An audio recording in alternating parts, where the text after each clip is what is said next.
El castellano en la época medieval. Para poder hablar de este tema, primero debemos remontarnos a lo que fue su situación sociopolítica, pues es en el siglo XV en donde las epidemias hicieron que la población rural quedara prácticamente desaparecida.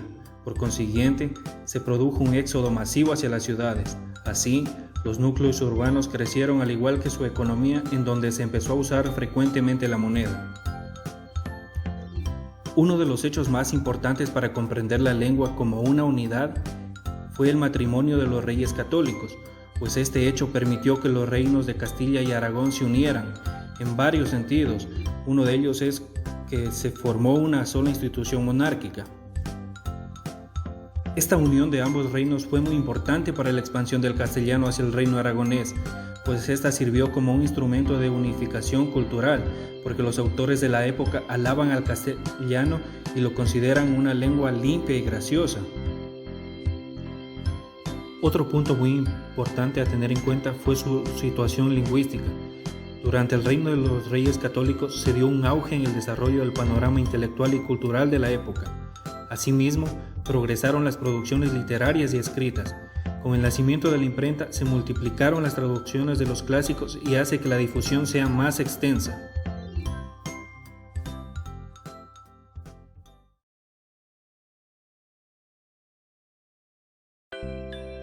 Pues bien, es momento de hablar de las variaciones fonéticas. Es bien sabido que en el reino de Castilla existía el ceseo en la mayor parte del reino y el ceseo en Sevilla. Es por esta razón que en América existe solo el fonema S para los grafemas C, S y Z. Otro ejemplo de estas variaciones es que en Castilla la F desaparecía. Así se decía hebrero en lugar de febrero, helicidad en lugar de felicidad. De la misma manera, el paro oclusivo dental sonoro T y el sordo T en final de la palabra se alternaban, es decir, se pronunciaba vecindad y vecindad, caridad y caridad. También podemos decir que cambian algunas formas verbales, como por ejemplo amades por amáis y sodes por sois.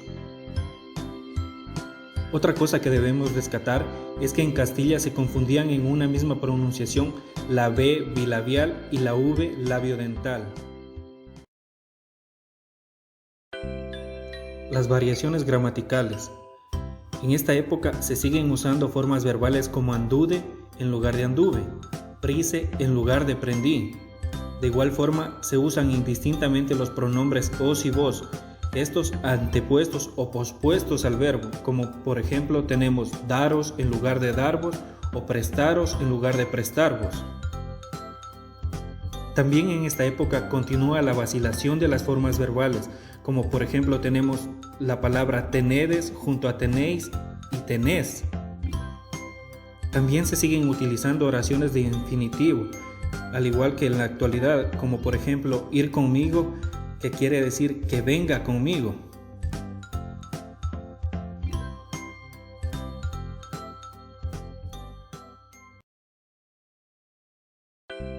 Es momento de hablar de las variaciones léxicas.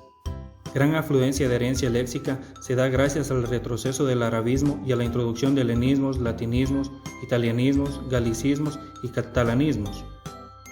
Los arabismos. En el siglo XV el árabe ya no gozaba de la misma situación de prestigio que había tenido en años anteriores. Por lo tanto, algunos arabismos acabaron por ceder el paso a un término equivalente de origen romance. Entre estas palabras podemos rescatar alcatea, que significaría manada, alfaca, lechuga, alfaquín, físico, aljófar, perla, trujamán, intérprete, quina, gálvano. Los helenismos. Pertenecientes a la vida cultural, hay palabras tales como coma, alfabeto, apócope, academia, ortografía, antítesis, arpía, musa, sirena. Pertenecientes a la vida política o histórica, héroe, monopolio, tirano. Pertenecientes a la botánica, acacia, frijol. Pertenecientes a la fauna, bisonte, delfín, lince. Pertenecientes a la medicina, agonía, arteria, manía, oro, paralítico. Pertenecientes a la vida religiosa, hay palabras como tiara, clero, idolatría y égloga. Los latinismos. Algunos latinismos que se reflejan en las obras literarias del momento son ofuscar, rubor, piropos, vacilar, volumen, silvestre y belicoso. Italianismos. Pertenecientes a la vida cultural existen palabras como novela y soneto. Pertenecientes a la vida religiosa, camposanto, carnaval y monseñor. Pertenecientes a la vida política y el gobierno, embajada, potestad y señoría. Pertenecientes a la vida militar, bombarda y escopetero. Pertenecientes a la vida marítima, piloto y bergantín. Pertenecientes a la vida comercial e industrial, banco y cambio. Pertenecientes a la vida social, hay palabras como cortesano y princesa. Pertenecientes a la geología, tenemos gruta y pantanoso. Pertenecientes a la vida diaria, hay palabras como atacar y beca. Galicismos. Pertenecientes a la vida militar, hay palabras como corchete, pabellón, amarrar y cable. Pertenecientes a la vida cortesana, tenemos galán, reproche, jardín, gala, gaje y forjar. Por último tenemos los catalanismos. En este encontramos algunos términos provenientes de esta lengua y de su contacto con el castellano. De estas podemos rescatar las que son linaje, turrón y orate.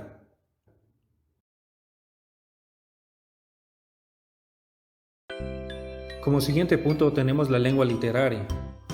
A mediados del siglo XV, en el ámbito literario, surge un excesivo interés por resucitar el mundo clásico, rechazando con esto el lenguaje literario de la Edad Media por ser considerado demasiado vulgar.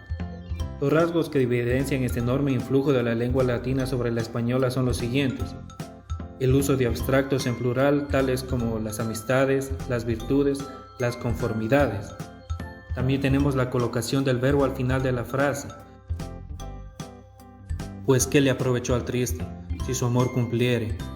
He aún el universo mundo por suyo ganare, que la su pobre de ánima por ello después en la otra vida perdurable detrimento o tormento padezca. En este ejemplo podemos observar cómo la colocación del verbo va al final de la frase. Los verbos que podemos apreciar son cumpliere, ganare y padezca. De la misma manera, en la lengua literaria existe la anteposición del adjetivo al sustantivo, como por ejemplo tenemos la siguiente frase que dice: los heroicos cantares del vaticinante poeta Homero. Del mismo modo, la literatura se inunda de tecnicismos que representan las nociones científicas que el pensamiento renacentista difundía acerca del mundo y del lugar que en él ocupa el hombre. Así, tenemos léxicos procedentes del lenguaje técnico relacionados con la marinería, como por ejemplo, la mar sin repunta, fusta, bonanza. En lo que respecta a guerra tenemos cuadrilla, escalas, lombardas, etruenos, trabucos. Esto con lo que respecta a la lengua literaria. Como por último punto tenemos los tratados sobre el lenguaje, mismos que son solamente 3. El primero data de 1433, mientras que el segundo de 1490 y el último de 1492. El de 1433 es el arte de trobar de don Enrique Villena, que habla de redactar una poética medieval con esbozos de una fonética y ortografía castellanas, mientras que el de 1490 Alonso de Palencia publica en Sevilla el universal vocabulario en latín y en romance, el mismo que constituye el primer esfuerzo lexicográfico romance. Y como último tenemos el de 1492. En este año aparece la Gramática de la Lengua Castellana de Antonio de Nebrija. En este se destaca la primera gramática de una lengua romance. Es en el mismo año de su publicación en que los peninsulares llegan a América, por lo tanto, este texto es de vital importancia para la difusión del castellano en los pueblos colonizados. Y es así como damos fin a este video sobre el castellano medieval. Muchas gracias.